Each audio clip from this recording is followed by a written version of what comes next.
Sinira nga po mga idol ni Stephen Curry ang pagbabalik ni Klay Thompson sa Chase Center matapos ang kanyang 37 points sa panalo ng Golden State, kasama na dyan ang kanyang game-sealing 3-pointer para manalo. At sa pagtatapos ng laro, aminado nga po si Stephen Curry at maging si Draymond Green, mas nakafocus nga sila sa game rather sa pagbabalik ni Klay Thompson, nagkaroon ng magandang performance sa pagtatala ng 22 points.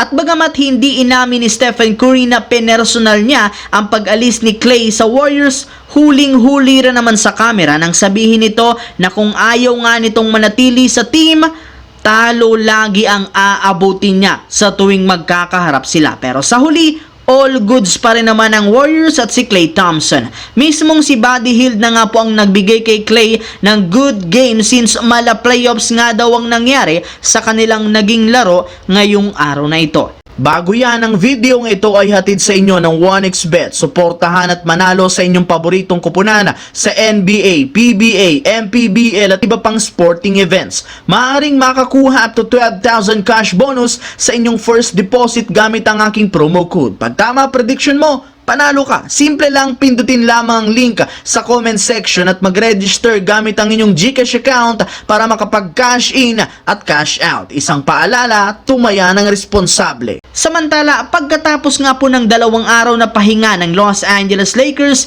sasabak na ulit sila sa kanilang NBA Cup bukas laban sa Memphis Grizzlies. At bago pa man mag-umpisa ang rematch, inanunsyo na nga ngayon na hindi na naman dito makakapaglaro sina Jalen Hood-Schifino, Jared Vanderbilt at si Christian Wood na naibalitang mawawala pa ng 1 buwan matapos sumakit muli ang kanyang tuhod. Nakalista rin naman na questionable si Jackson Hayes habang probable si D'Angelo Russell at Anthony Davis. Pero sa kabila niyan, inaasahan pa rin naman na maglalaro ang tatlong ito laban sa Memphis since maayos na rin naman ang kanyang mata, lalo si Anthony Davis. Ayaw rin naman nga nitong magsuot ng goggles kahit ilang beses siyang nagtamo ng injury noon. Kaya magagamit nga po mga idol sa wakas ng Lakers ang kanilang Twin Tower na hindi rin naman nila nagamit noong una silang nagkatapat ng Memphis Grizzlies. Ibig sabihin mas seryoso ngayon kumpara noon, lalo pat kapag nananalo dito, magkakaroon nga po ang Lakers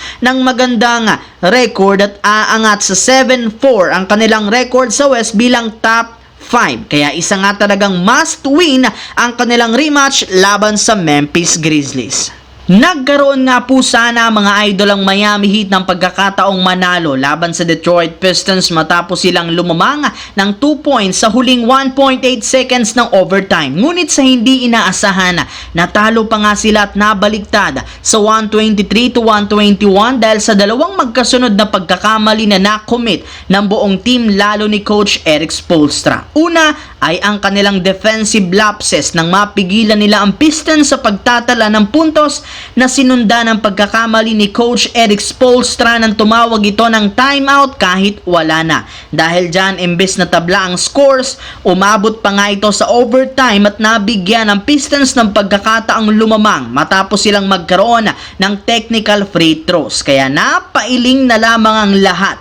Siyempre, lahat ng miyembro ng Miami ngayong araw. Pero sa pagtatapos, siyempre humingi rin naman ng tawad at nagsorry si Coach Erik Spoelstra at aminado ito na kasalanan bakit sila natalo. Sobra nga siyang nahihinayang sa mga magiging laro pa at ngayong araw, lalo sa mga players.